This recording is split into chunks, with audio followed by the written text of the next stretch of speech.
The stadium went silent. 1-0 down, 7 minutes in. And Harry Kane was staring at something he'd seen 1,000 times before. The weight of a curse. Not just his. England's. Kane spent 11 years at Tottenham. 11 years as one of the best strikers in the world. World-class finishing. Lethal movement. 6 finals. 6 times he walked out of a stadium with nothing. 2 European championships with England. Gone. 3 domestic cups with Spurs. Gone. The narrative built itself. Kane was cursed. A finisher without reward. Elite in every way except the one that mattered. Holding a trophy. Tottenham's brilliant, sterile curse. Kane's club wasn't alone in that feeling. For 8 years, Gareth Southgate built an England team that could reach finals but couldn't win them. He wasn't wrong. The culture was resilient. The defense was organized. But the philosophy was fear-based. Play to not lose. Passive. Mid-block. Conservative. When Spain beat England in the 2024 Euro final, Southgate resigned. 8 years later, the message was clear. You can build culture, but culture alone doesn't win trophies. Then, in summer 2023, Kane did something Tottenham never could. He left. Bayern Munich, 100 million euros, the most expensive signing in Bundesliga history. And this wasn't a desperate move. It was a chosen escape. Kane arriving at a club built to win, surrounded by a philosophy that said, be aggressive, be dominant, win. That first season, 36 Bundesliga goals, golden boot, a statement of intent. But records don't silence curses. Trophies do. Then, May 2025, Bayern won the Bundesliga. Kane's first major trophy ever at 31. He held it. Actually held it. After 11 years of walking past the trophy cabinet at Spurs, after 6 finals, after seasons of Kane is world-class but cursed, he finally had the physical proof that the curse wasn't him. It was the place. For the first time in his career, he wasn't cursed. And somewhere in Europe, England's new manager, Thomas Tuchel, was watching and taking notes. At almost exactly the same moment, October 2024, England made a choice that mirrored Kane's. They hired Thomas Tuchel, not an English manager, a tactical innovator. A man known for mid-match boldness, possession dominance, and the phrase, "We should be brave enough to play like an England squad." It wasn't subtle. It was a rebuke. Southgate's caution was over. The philosophy shifted from defend and hope for set pieces to control and attack. From afraid to fail to brave enough to play. 2 transformations running parallel. Kane escaping Spurs' curse. England escaping Southgate's caution. Then, in spring 2026, weeks before the World Cup, Kane won his second trophy with Bayern, the DFB Pokal. He scored in the semi-final. He was there again, lifting silverware. 2 trophies in 11 months. One break the curse. The second proved it was permanent. Kane arrived at the 2026 World Cup not as a player searching for redemption. He arrived as a man who'd already found it. Twice.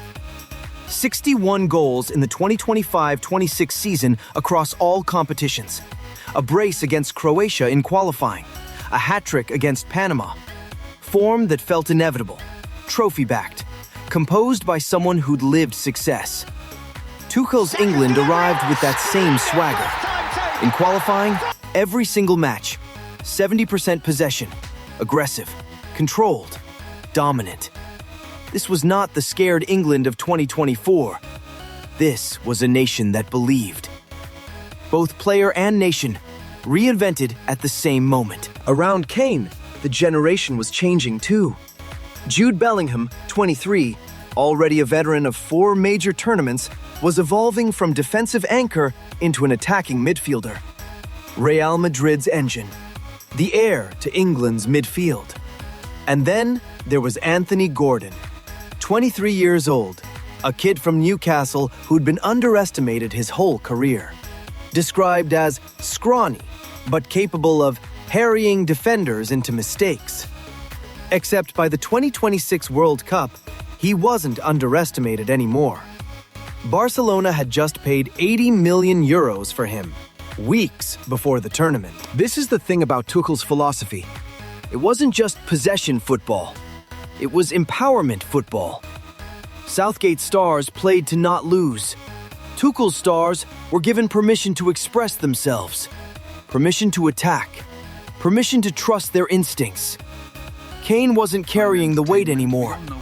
He was being carried by a system that trusted him to finish in the moment. Two curses ready to be broken. One player reinvented. One nation reimagined. One match away. July 1st, 2026, Atlanta, Mercedes-Benz Stadium.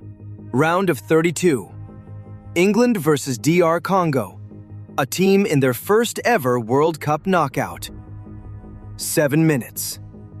Brian Cipenga, a striker with 7 international caps, no prior goals, drilled the ball past Jordan Pickford. 1-0, DR Congo.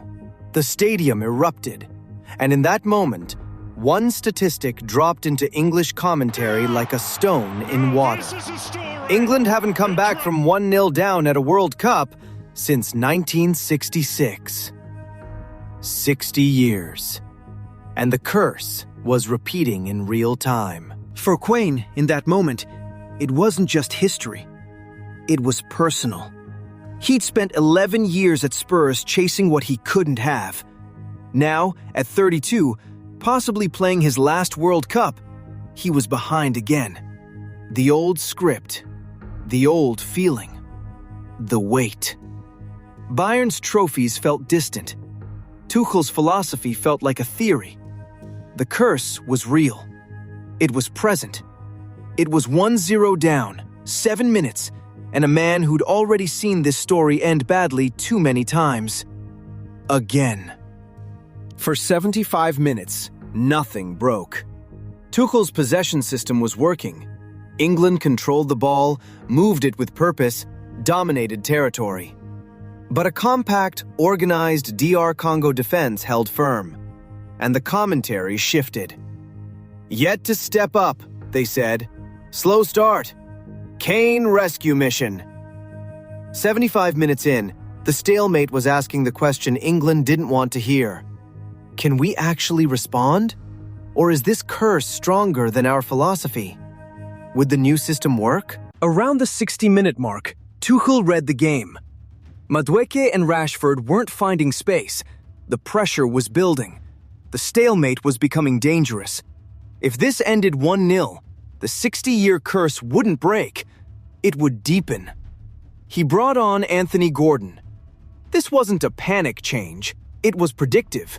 Fresh pace, direct running.